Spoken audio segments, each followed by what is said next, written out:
All right. Hello, everybody. Let's give it about a minute, make sure we're all live. It's the YouTube notification Actually, I got and the the Facebook notification. so that's working. Turn Do Not Disturb on.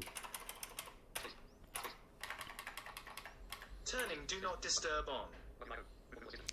Okay, well, hello, everybody, and welcome to this.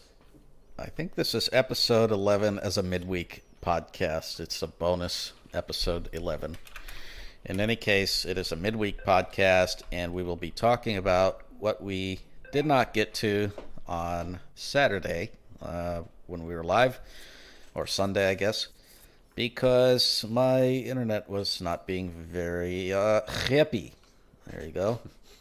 So, anyway, my name is Nimmer, and I'm coming to you from Fremont, California. And it's a little bit very gloomy today, probably about 15 degrees Celsius, about, 60, somewhere around there, very cloudy, gloomy. And, of course, I've got Kurt here today. Hello, Kurt.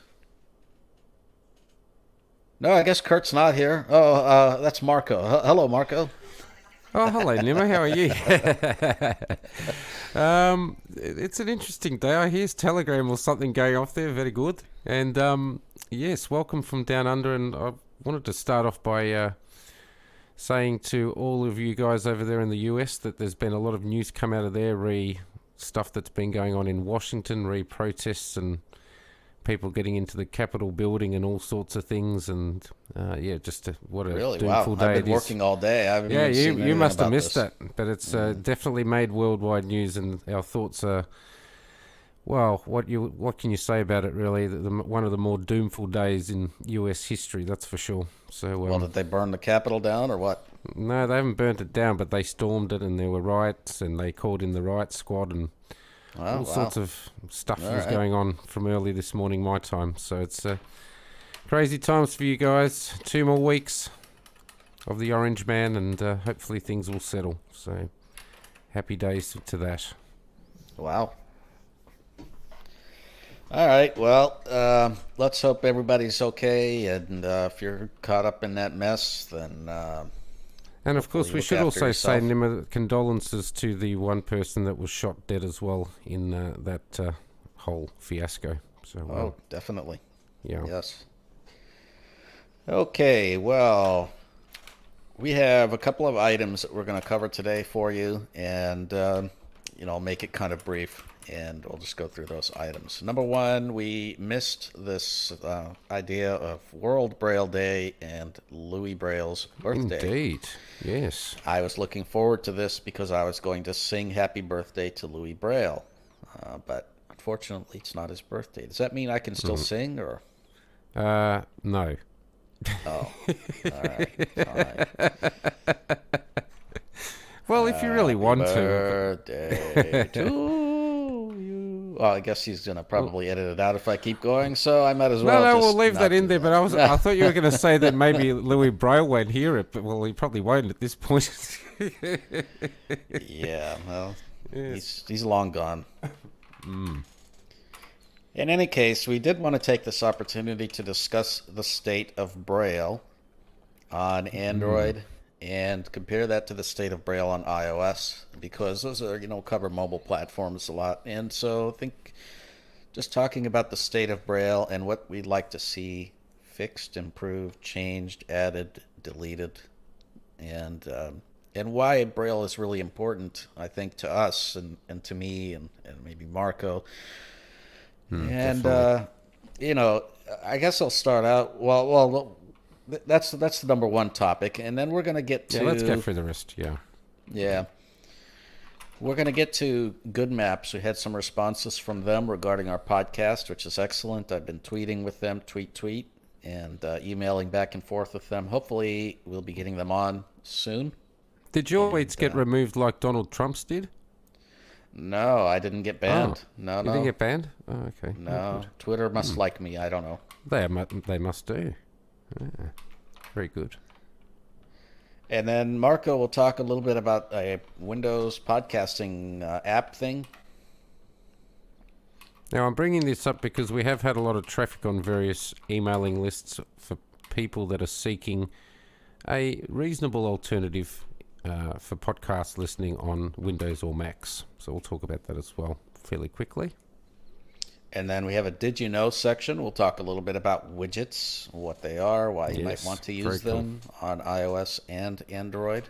We'll talk a little bit about those.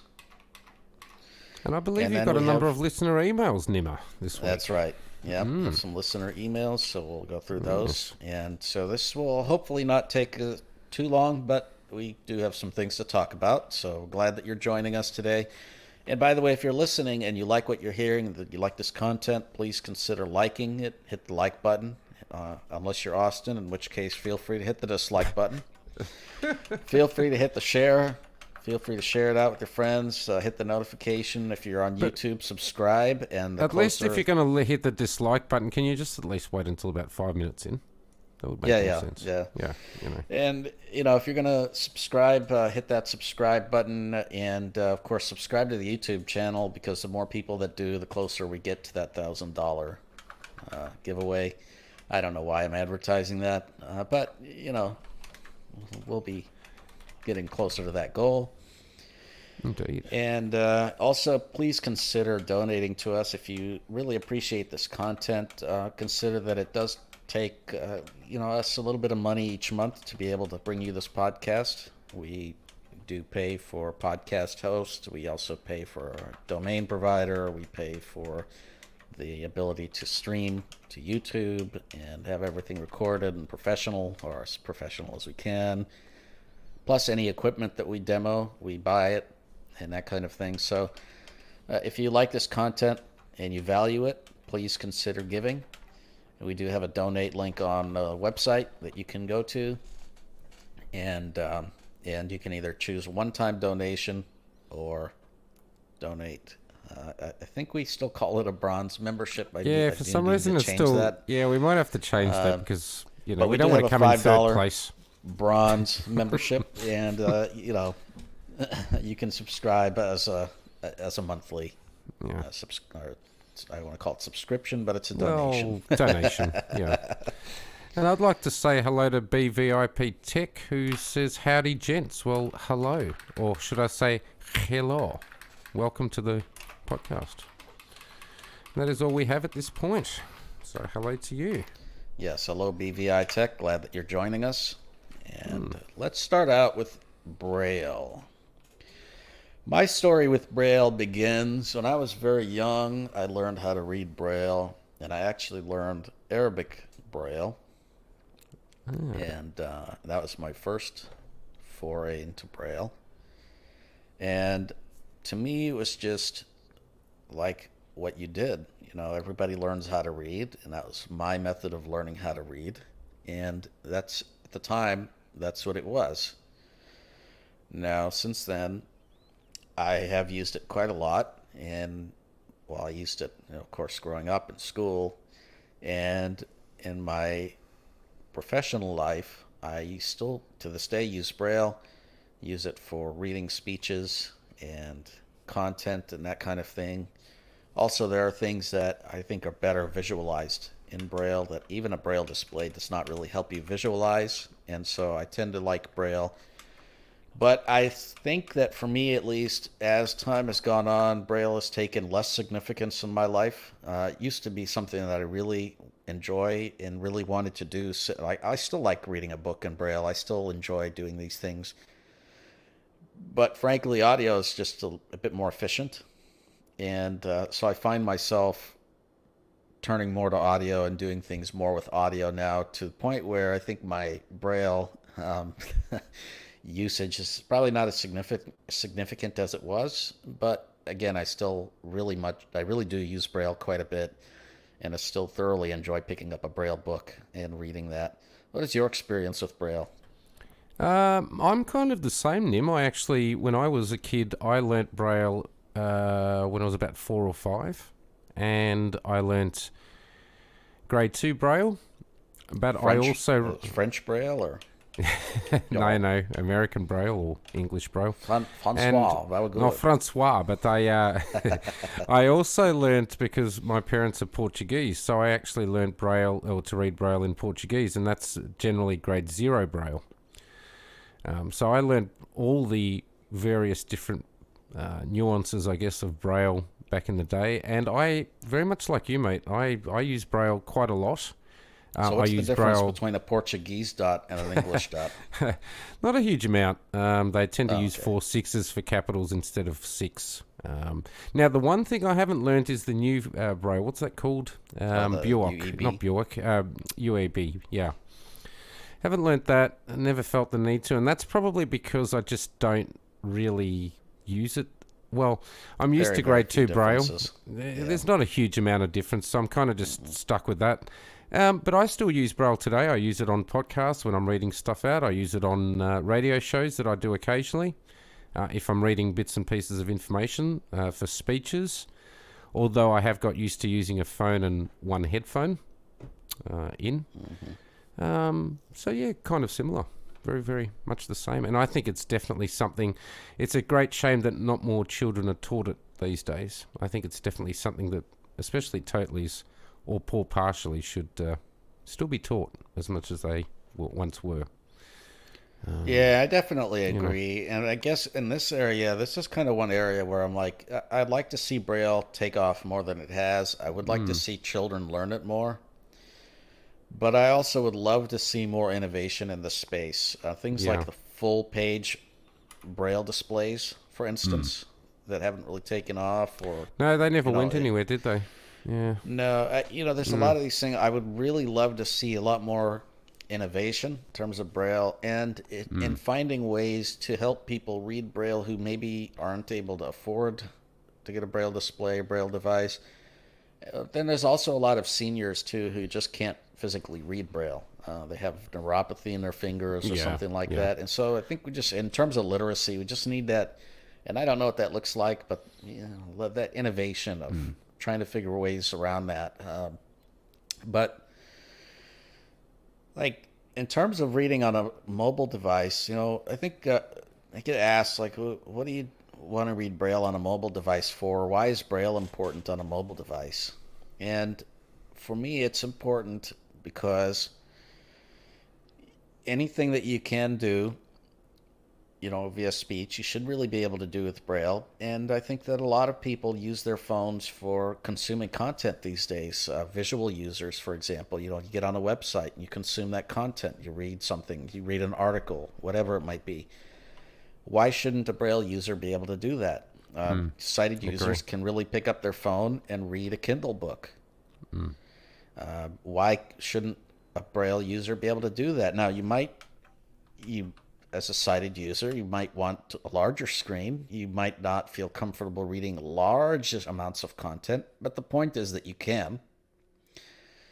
And, again, why should a Braille user not be able to? And I think this is why Braille exists on mobile devices.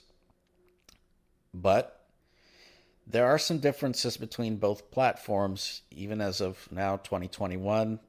International Braille Day has passed, Louis Braille's birthday.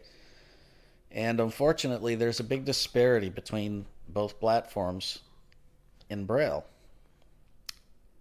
And, iOS has some issues with Braille. The issues tend to be around the translations. Sometimes They have when been you're ongoing writing, for a while too, those translation issues, unfortunately. yeah, they've been going on for a while. There's also some issues surrounding when you're typing using the Braille input, where sometimes dots tend to disappear off the keyboard, and you kind of have to bring your phone, swivel your phone, swivel it Swivel your back, phone, or you have to yeah. calibrate the dots or whatever. Yeah. It's kind of interesting. Some of these things have been going on a while, but I would say on the whole, Braille on iOS is substantially more usable, and one of the biggest differences, so there are more options for Braille and customizability, but one of the biggest differences is that you can actually scroll. Can you imagine this? Oh, wow. You can scroll using the Braille display. Gee. So when you're reading a book, you can actually read the entire book on your Braille display. Now, can you do this on Android? I would love to say yes, but I would be lying to you if I did. So, no, you cannot. So I need to find a big don noise. Yeah. So, Yeah. unfortunately, on Android, if you're going to be using Braille, you will very much have to rely on your fingers, on your swipes, touch the screen and scroll in order to read Braille. Now, technically doable, but it's not good. No. You're going to have to, yeah, we're going to have to do that. Plus, a lot of the iOS has built in a lot of keyboard shortcuts to do system actions that just work. Yeah, and it does save a lot of mucking around in time, frankly. It does, Yeah. and there are a few on the Android side, but There there are are. definitely not as many keyboard shortcuts to do some different things. So it's one of And those on the things. Android side, there's some good apps like, ABK is not bad. They're all okay.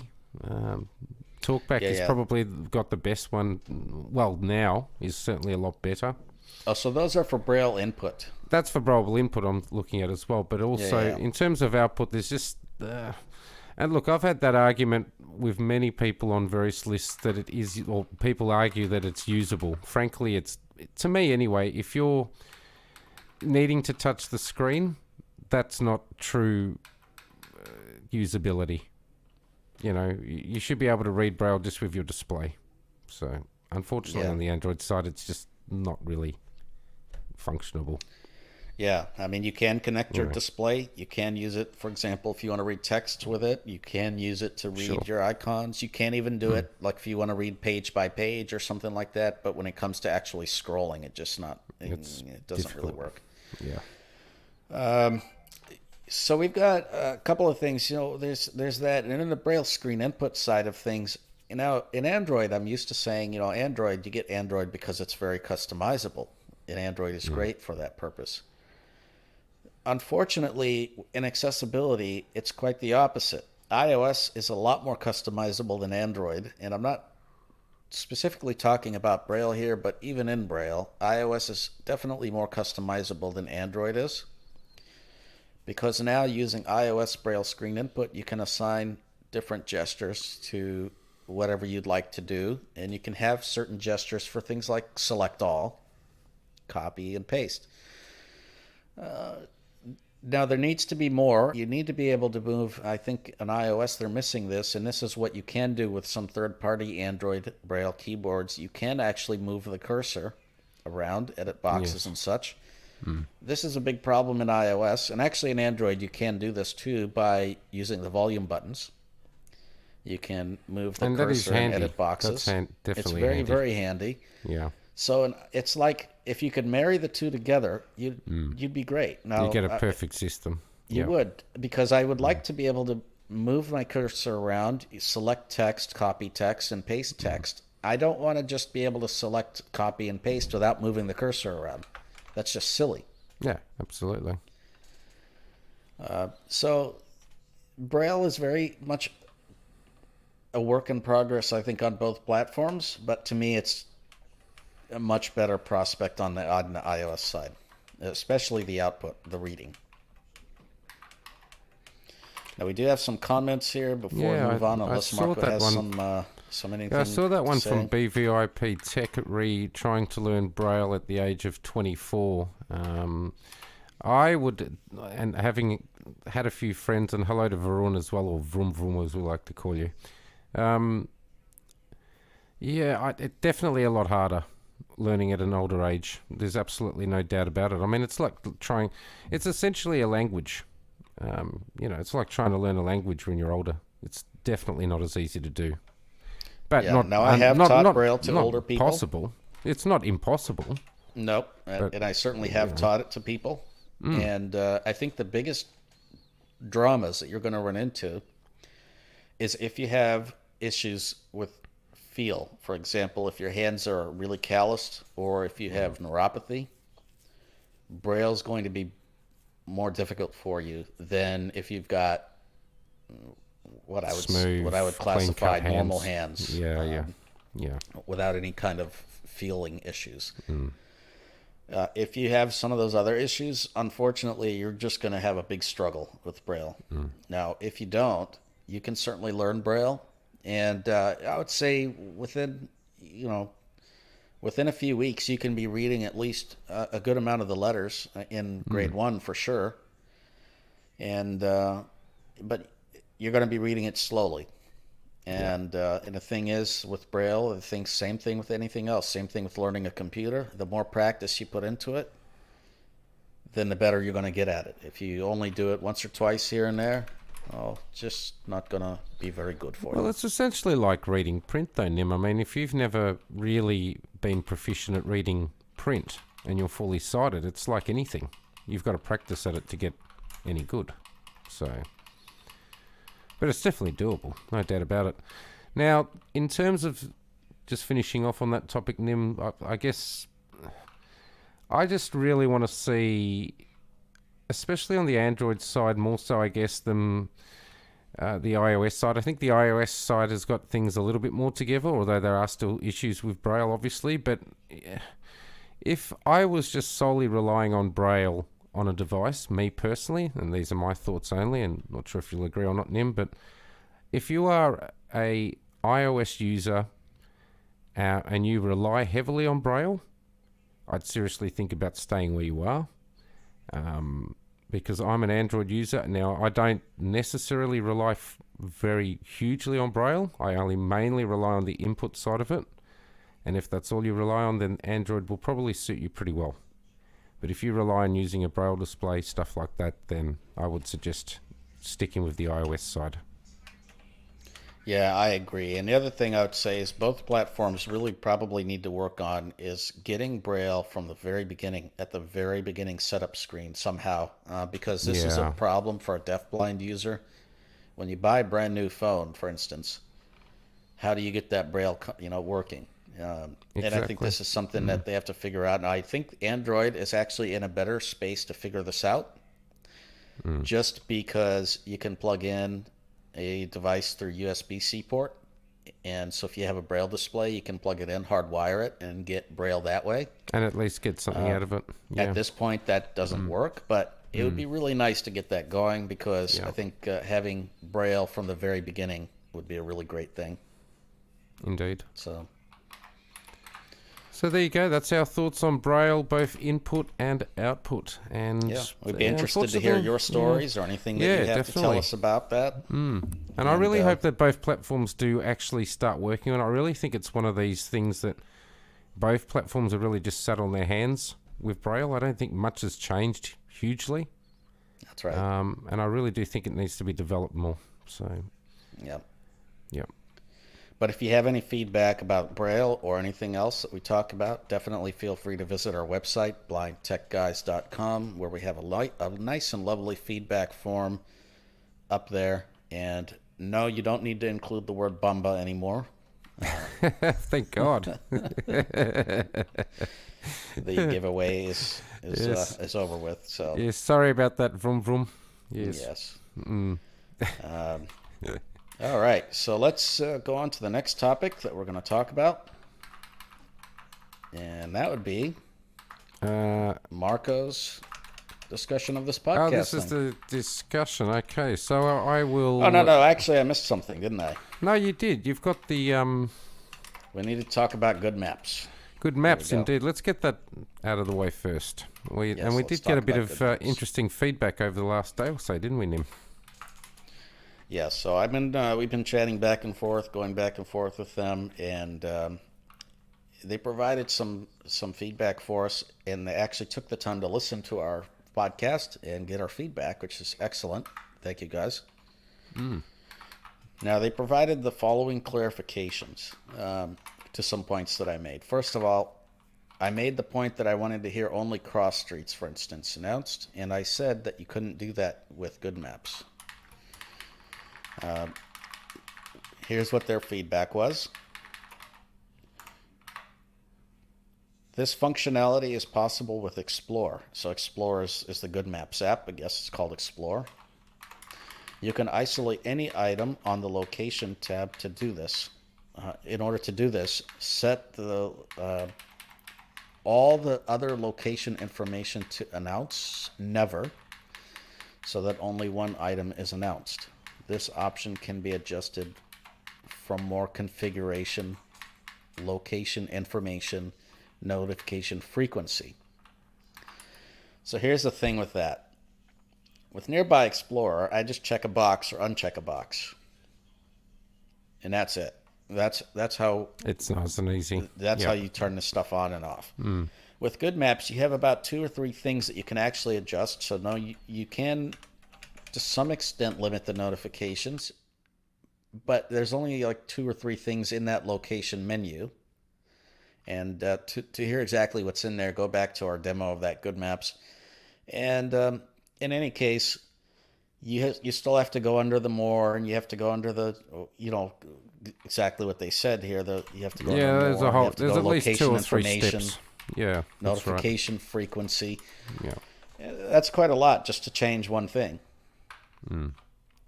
So anyway, but I did want to provide that clarification that yes, you can actually do it for at least whatever categories they provide, which are very broad and just not that many. But you can set those to never or set a time frequency if you wish. I addressed another point that upcoming cross streets, I said, are announced based on distance, not time.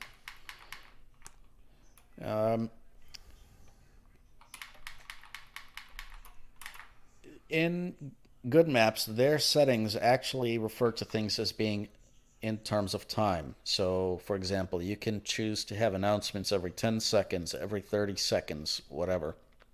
And that's how they have their settings. In terms of street announcements, what we've been told is that there's announcements when you are approximately 300 feet away from the intersection. Then again, once you are 10 to 20 feet away from, of course, this depends on your accuracy. So it's a little bit, it's good to have that clarification. I'm still a little bit confused on that because the settings refer to things in terms of time, 10 seconds, 30 seconds. But here we're hearing actually there is a distance at which street announcements are triggered, and those are 300 feet and 10 to 20 feet. So it's kind of interesting. And one of the bugs I did send to them was just to make sure that they knew about was that the announcements didn't actually work when the device is locked for a prolonged period of time. It'll work for about, 5 or 10 seconds or maybe half a minute, and then all of a sudden you won't get announcements anymore. And they are looking into that issue. So that could be part of the issue with why some of the street announcements were not being announced for me. But anyway, we have that clarification as well. We do look forward to getting those people on from Good Maps or somebody on from their team, and they will be going live to talk with us a little bit more about their app and what's coming next, and hopefully address some of our concerns. So I think that'll be a great thing. Yeah, I think that'd be fantastic, Nim. That might be the lucky episode 69, hopefully. Not this weekend's one, but the one after, if all falls into place. So, would be very good to get them on. And like we've said in previous episodes, we're not deliberately trying to be harsh on developers. We're providing feedback, which is quite strenuous and quite robust, I think. And it's good that they're taking notice, because hopefully it'll make the app better. The other thing I wanted to find out, and I guess for our international listeners, Nim, is did you have any news as to whether that was being released internationally sooner rather than later? I did not. No, we did not get anything about that. But that's something we can certainly ask them. That's something we can find out. Yeah, fantastic. Very good. Well, we're going to talk about your podcast app. Okay, so I will clear on share screen.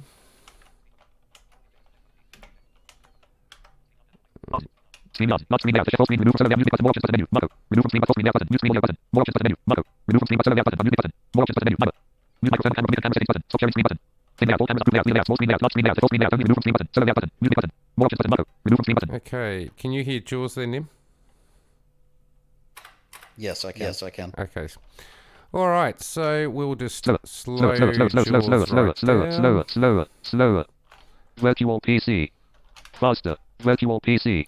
Okay, so this is a app that I actually got from listening to a very interesting podcast. So if anyone's looking for a new podcast, one called Podcast 2.0, which is we will have in the show notes as well, and I've had a little bit of communication with them regarding this particular app.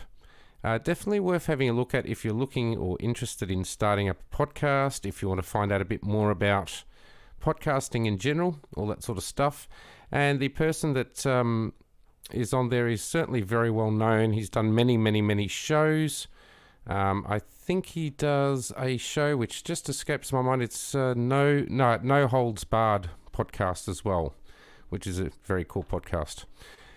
In any case, the app that we're going to look at today, because a lot of people have been asking about a podcasting app which you can use on either Windows or Mac, is called PodFriend.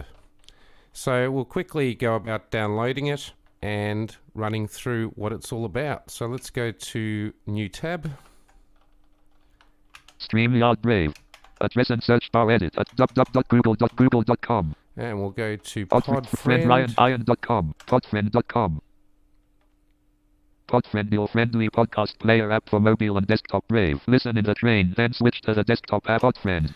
Okay, so we'll quick. Unfortunately, now because this is relatively new, the website's not fantastic, and I'll talk you through a few things that aren't great. But we'll go from top to bottom real quick. Same page link graphic. PodFriend navigation list of 3. Same page link home. Same page link features. Same page link screenshots. List end. Navigation heading level 1 downloads are. Heading level 1 world's friendliest. Heading level 1 podcast app. Link graphic download PodFriend for Windows. Visited link web podcast client.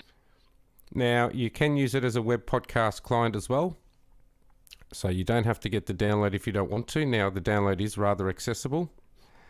So is the web client, but I will talk you through how to download the Windows version shortly. Link download /PodFriend 0.7.1.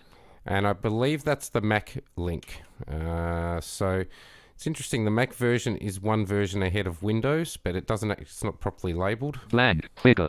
PodFriend app and desktop preview graphic figure end. Heading level 2. Want to get the news when we release and update the app? So this is just going to ask me to subscribe. Your email requires subscribe. Heading level 2 features. Figure. PodFriend screenshot graphics. Small bunch of screenshots. Small. Don't really say much and aren't labeled. Heading level 3 on the plane. Download episodes and listen when you want. Heading level 3 desktop app. Mac or Windows. We got you covered. Heading level 3 Chromecast. Want to listen on your TV?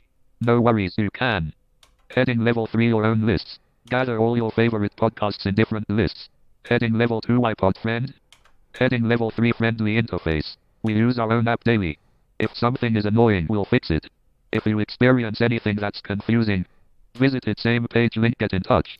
Now, this is a very interesting thing here. So, visited link, because I've tried to click on this. Now, if you click on get in touch, this is what happens, and I've tried it in both NVDA and JAWS. Visited same page link, get in touch. PodFriend, your friendly podcast player app for So it opens up into a new web page, but figure end. You cannot Figure get end. in touch with them. PodFriend There is mobile. nothing that pops Figure. up Figure that heading allows you to get in touch with them. figure end. PodFriend. So rather useless. Maybe something visually pops up, but in terms of trying to get in contact with them, nothing shows Same. up when you're using a screen reader. So in any case, that's one thing that's rather frustrating. So hopefully they sort that out. List list navigation heading level 1 podcast app. Download PodFriend for Windows link graphic. Let's download the Windows version. Alert downloading 71.1 MB. PodFriend setup 0.7.0.x. So we'll just give my connection time to download this. Shouldn't take too long.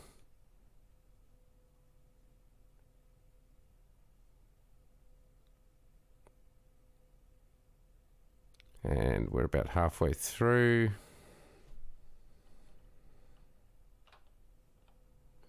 If for some reason their website is also... Alert downloading 15 seconds left. Or their server's rather slow, because I'm on 100 down, so...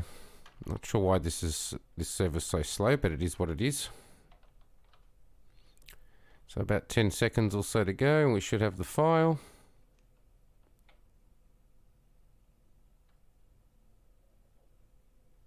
Alert. Download complete. Podfriend. Okay, so we have Podfriend downloaded. Now I'll go Shift F6 to get into the downloads area. Podfriend setup 0.7.0.x button. And we go context menu, which is to the left of the right control key. So the left of the right control key. Context menu open 1 of 2. Show in folder 2 of 2. We'll go to show in folder. Leaving menus. All other downloads. Folder view list. It's always best to run these things as administrator. So we'll do context key again because it will already be there. Context menu open. Run as administrator. Press enter. Leaving menus. Folder view list view. User account country yes button. And we want to click yes to the user account prompt.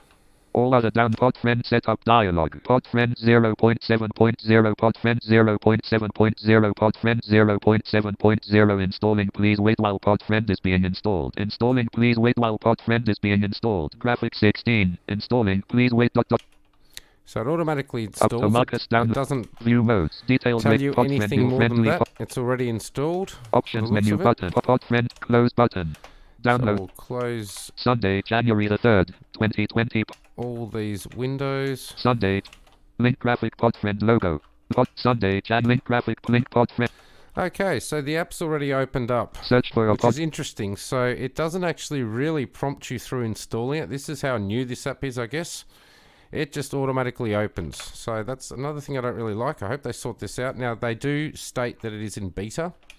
So there's obviously going to be a few issues that pop up. Sunday, January the 3rd, 2020 Podfriend.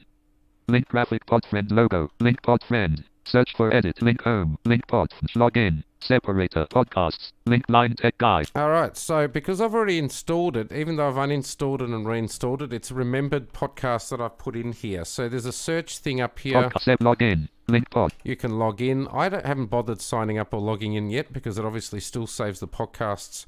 The advantage to logging in, therefore, obviously, once they release the mobile apps, you'll be able to listen from wherever you sort of stop listening from. Let's say you're on your desktop and you want to continue listening on your mobile or via Chromecast, it'll just continue from there. At this point, there's no mobile app, so I haven't bothered signing up. Login, separate, link line, link noisy balls, link line tech, link podcasting 2.0.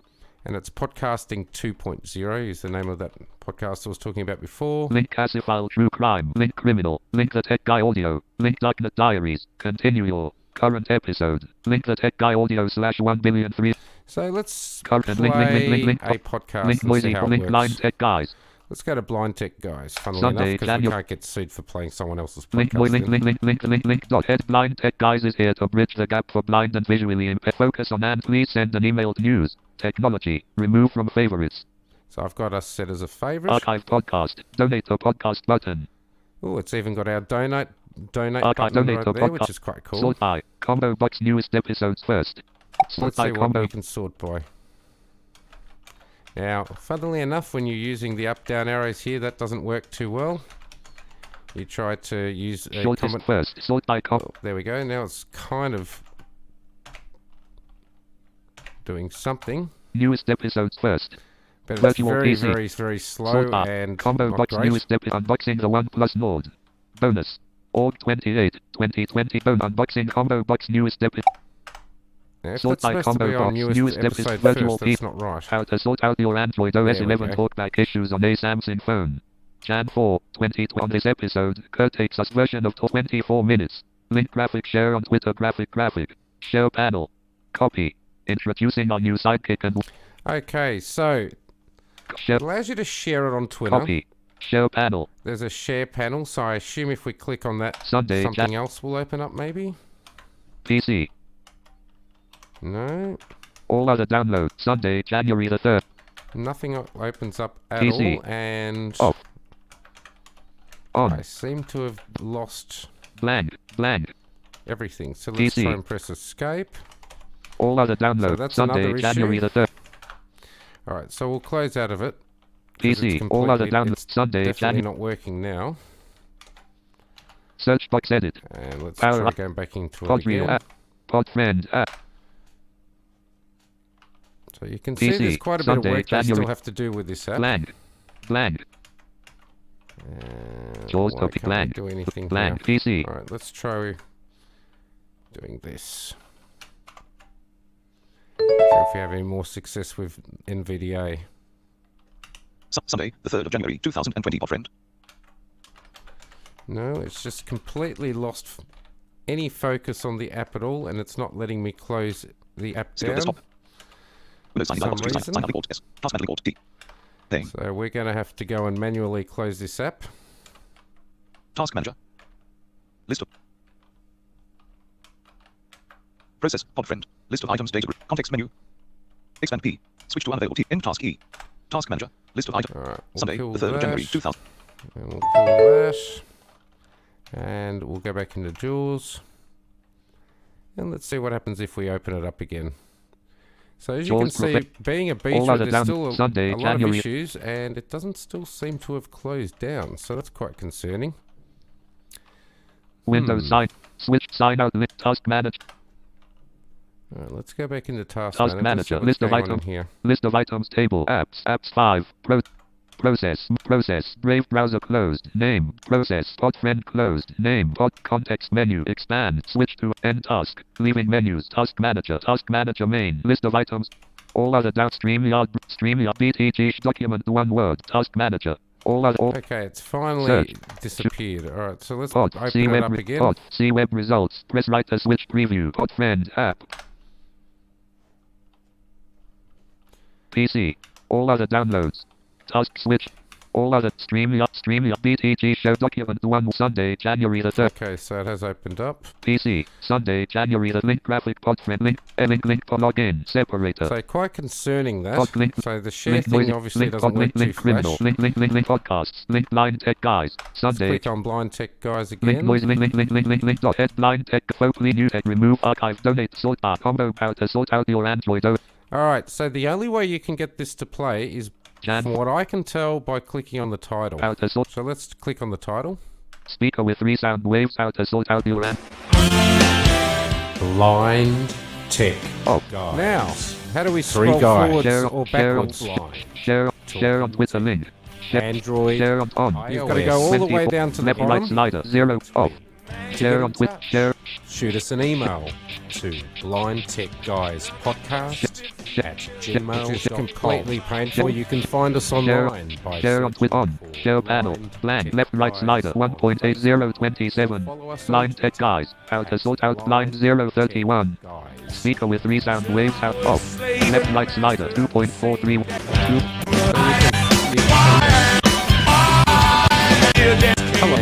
Another episode of 4.116. So you can Four skip point forwards. Podfriend logo. Here in a very wet Podfriend. Left right Melbourne slider town. 4.4.545 on. Pause. 2490 blank 20 left right Doesn't slider look like off there's a pause button in Jaws of Leeds. Let's try it with 4.9816 on.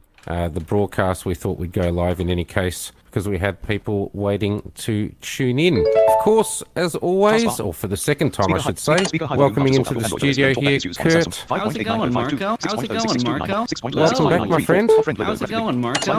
I'm very well. Oh, geez, you're sounding a lot clearer this week. What happened?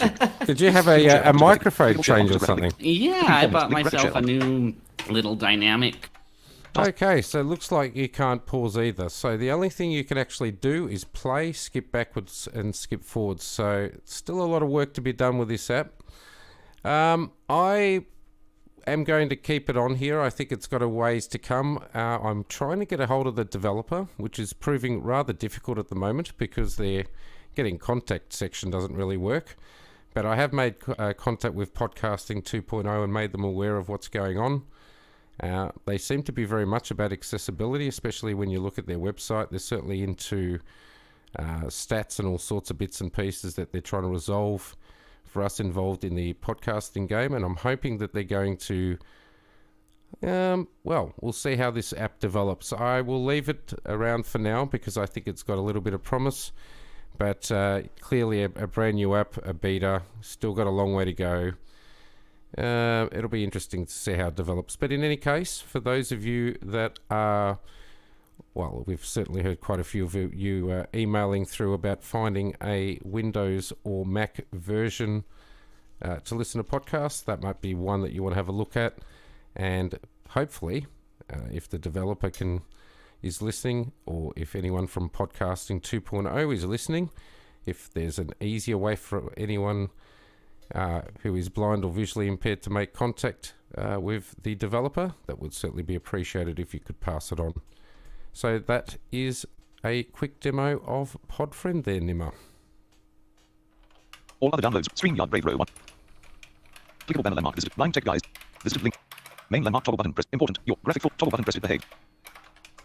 All right. So that's kind of an interesting little app there. Got a few issues here and there, but it's definitely got issues. But I guess for a brand new app, you've got to have issues, and it'll be good if we can get a hold of these guys and just make them aware and see if they're tell them to fix their issues. Tell them to fix their issues, exactly. So there you go, something a little bit different this week. Now, Nimmer, I believe we're on to the widgets. Widgets, yes. Yes. Something that I very much like. What is a widget? Now, this is the Did You Know section, and I want to thank, I think Philip, he probably doesn't listen to this, but Philip from the UK for telling us or giving us the idea of the Did You Know section. I can't speak of this late. No, Philip's already heard it. He's mentioned it. He was quite excitable a couple of weeks ago before he disappeared for about, 5 days. Okay. Yes. Well, so this is Did You Know widgets. Now, a widget is a part of an app. You can put it on your home screen, and you can move it around. You can resize it, make it as big or small as you want. And they have some typical sizes, just depends. For how many icons they take up on the screen or how much space. And their purpose is to do part of an app.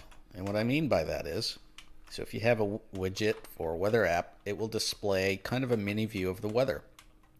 If you have a widget for Facebook, it might be a shortcut to post a status update. If you have a widget for your health app, it may show the number of steps that you've taken for the day. If you have widget, so on. So, these are what widgets are, and why would you might want to consider using them?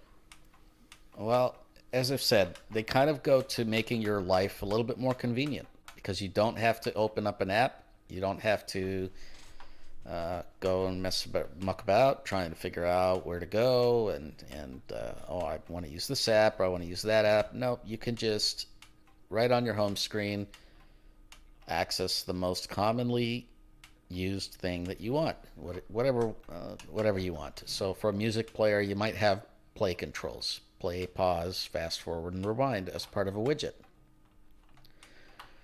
Okay, that's enough of that. So how do we add these widgets? In iOS, you can add the widgets. You'll find kind of a list of your widgets in the Today screen, or you can go to when you're on your home screen, you can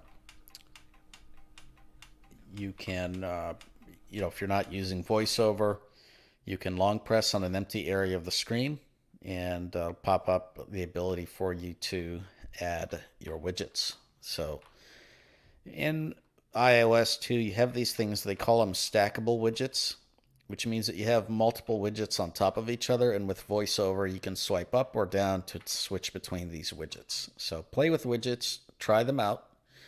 In Android land, in order to add a widget, you can either double tap and hold on a blank area of the home screen, although if you're running the latest update with Android 11 with the multi-finger gestures, you have to use either the bypass gesture, or if you have an All Apps button on your home screen, you can long press on that Long Apps button.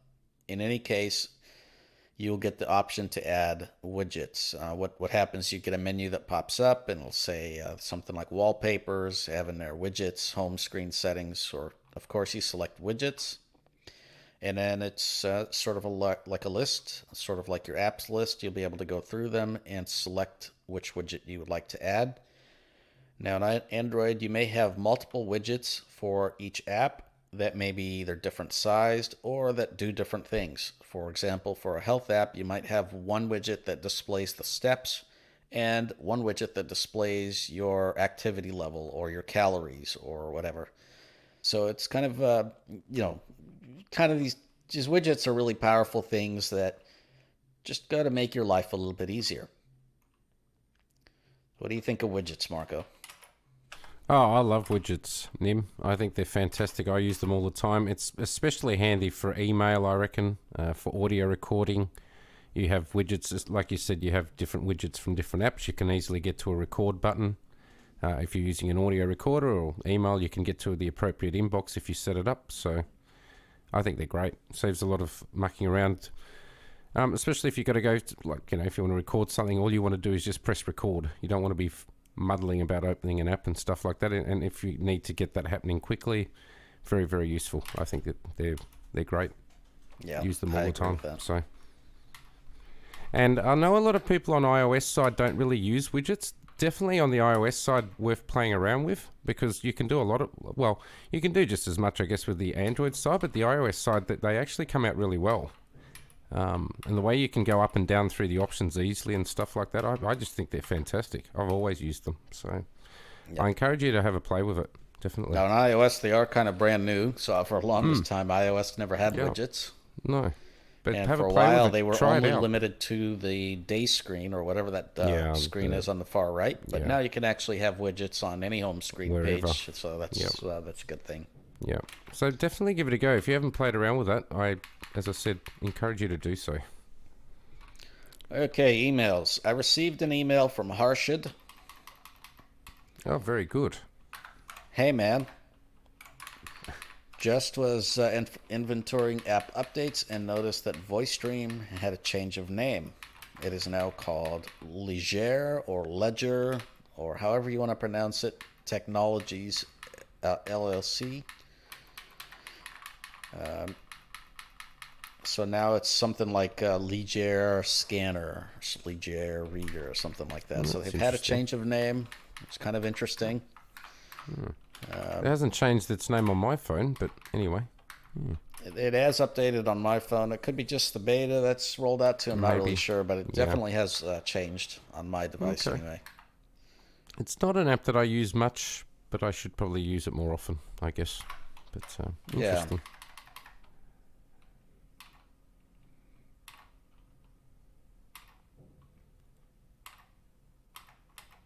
Okay, now next we have an email here from a Crystal. I wonder if that's the Crystal Christo, from Queensland. Could be. It's a Christo, not a crystal. Ah. It says, "Hi, I am totally blind and use an iPhone 12 Pro. I would like to be able to take a photo of someone, like a friend. Is the LiDAR sensor sufficient if I stand with the person in front of me and I just listen to the voiceover tell me where their head is in the frame, or do I need an app to do it better? Thank you and cheers." I think that's Krista from, who I know very well, if it's the same one from just outside Melbourne. Hopefully, I'm speaking of that person, and hello to you. And I noticed that you left the WhatsApp group. Not happy. All right, Maybe Christo, we didn't answer her question like she wanted it answered. I don't know. I'm not sure if this is a she or a he. The name is Christo. Christo. Anyway. Oh, okay. No, that's a different person. Okay. Yeah. Cool.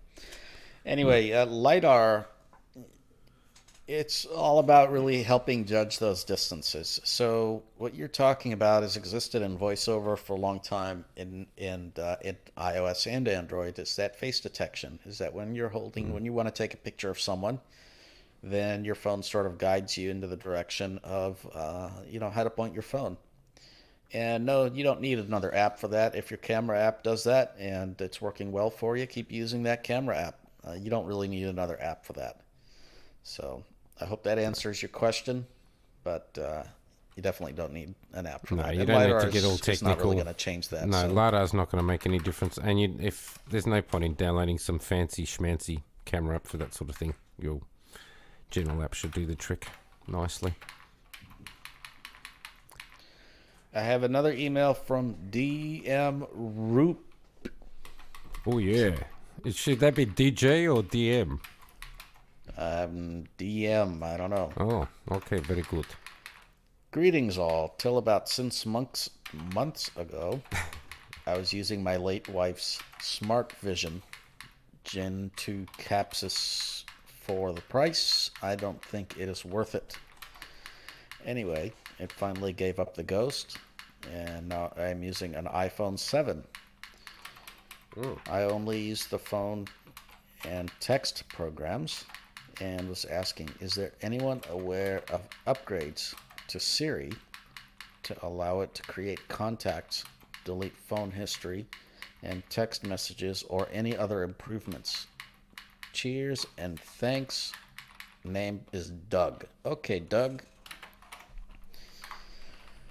What you're asking about really can't be done with Siri. It doesn't have that much control. It's more, you can certainly create things. You can send messages to people, but you can't really delete stuff. So far as I know, that's not really the case with Siri. I don't think any assistant really. With so any it's just assistant. not any assistant can't really do that. Now, some of the voice control things do exist where you can use voice control in iOS and Android, but those things are meant to really be used without a screen reader, and are more for people who are not able to or choose not to touch their phones. And so you can do that. But you have to know what the icons are on the screen and sort of direct it to do that. So you can't just be on the home screen and say, hey, delete. I think what this gentleman's from my trying call to history. sort of envisage is that he doesn't have to touch his phone potentially to do certain things. And certainly I've never seen it done on any assistant. So No. yeah, I don't think it's possible at this point So in no, time. I'm not aware of any updates to Siri that No. will do that, and I apologize for that.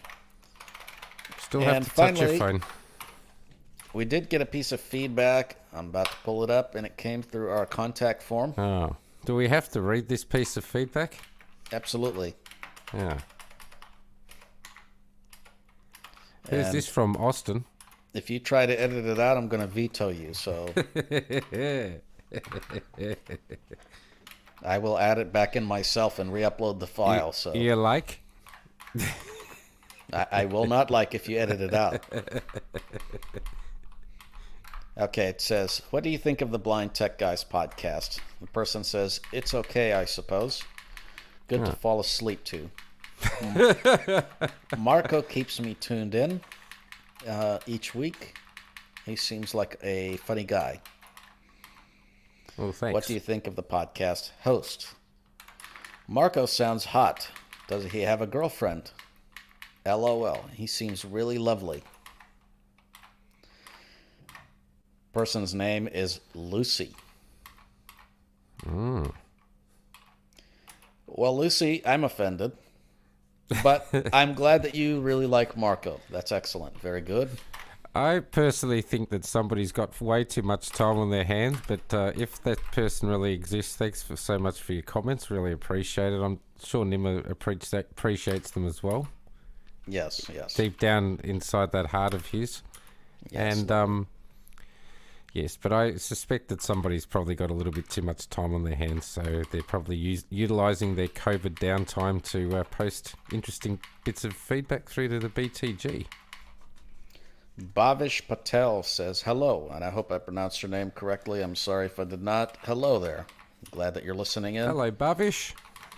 And go Australia in the cricket. Now, you might want to go back and catch up with the video because we're just about to come to an end. But I do want to thank everyone for listening. And if you are still with us, please hit that like button, subscribe, share this out to all your friends, tweet it, put it out on Snapchat, Reddit, whatever you'd like to do. We definitely appreciate you. We look forward to continuing to serve you. Please consider checking out our website, blindtechguys.com, where you will find the episodes and the subscribe link for your subscription pleasure. And we do hope that you will choose to subscribe so that you can receive the updates as we post them to the podcast, and or subscribe to the YouTube channel, hopefully for more giveaways. And also please remember that we do have that donation page up. Again, I referenced that, and that's just on our website to support us or whatever. Yeah, if you find value in the podcast, of course, so it'd be good. Yep. If you can help us out. That's right. And I want to thank everybody for joining us today. And happy birthday to Louis Braille. Oh, and Nima, before we sign off, I think we should also make it pretty clear to listeners that we've, I suspect, decided that we will be going live at 7 p.m. Pacific. Is that right, on Saturday? And yes, we'll that's keep right. it. And any midweek show that we do, or Saturday night, and this is, of course, US Pacific time, will always be at 7 p.m. I think we've sort of come to the conclusion at the moment that works best. So we'll try and stick to that, listeners, and appreciate you being patient with us over the last couple of weeks with a couple of changes in time as well. That's right. So we'll see you back here on Saturday evening, 7 p.m. And to Kurt, who is going through some things today, we wish you let's well. hope you're and okay, hope that dude. you're okay. Yep, Absolutely. hopefully you're awake. I guess we should probably see if he's awake. Well, maybe we should have rung you, but we kind of figured if we hadn't heard from you, Kurt, that you're probably not. So, Yeah. so we'll try and hit you up later on. And thinking of you, bud. All right. Well, thanks, everybody, and we'll see you all soon. Indeed. Thanks, Nemo. Catch you, Thanks, Marco. listeners, on the weekend. Catch you later. Goodbye.